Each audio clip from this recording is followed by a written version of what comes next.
अस्सलाम वालेकुम dear viewers और अजीज ज़िबा कराम। हकीम मोहम्मद असलम फ्राम लिया।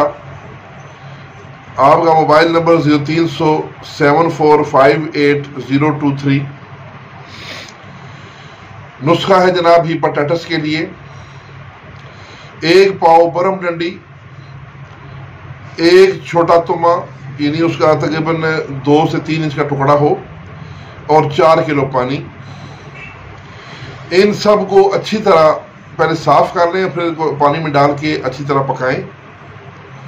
जब पानी आधा किलो रह जाए तो उसको छान लें और छान कर उस पानी में आधा किलो चीनी डालकर दोबारा उसको पकाएं।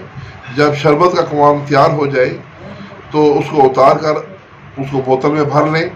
ये कोशिश करें कि ताज़ा बना के दें, क्योंकि अगर इसको आपने ज़्यादा मिक़दार में बनाना है तो फिर इसको महफूज करने के लिए इसमें आपको सोडियम बेंजोएट भी आपको 1 ग्राम डालना पड़ेगा, तो जो कि एक केमिकल है और वो मुनासिब नहीं है। बेहतर ये है कि जब भी कोई मरीज़ आए इसको आप फ्रेश बना के दें। तो ये 1 बोतल एक मरीज़ के लिए काफ़ी है। इसकी मिक़दार खुराक है 1 चम्मच सुबह दोपहर शाम, ये मुसलसल इस्तेमाल करवाएं। तो 1 बोतल ही हीपेटाइटिस के मरीज़ के लिए काफ़ी है। इसके साथ ही इजाज़त, वस्सलाम।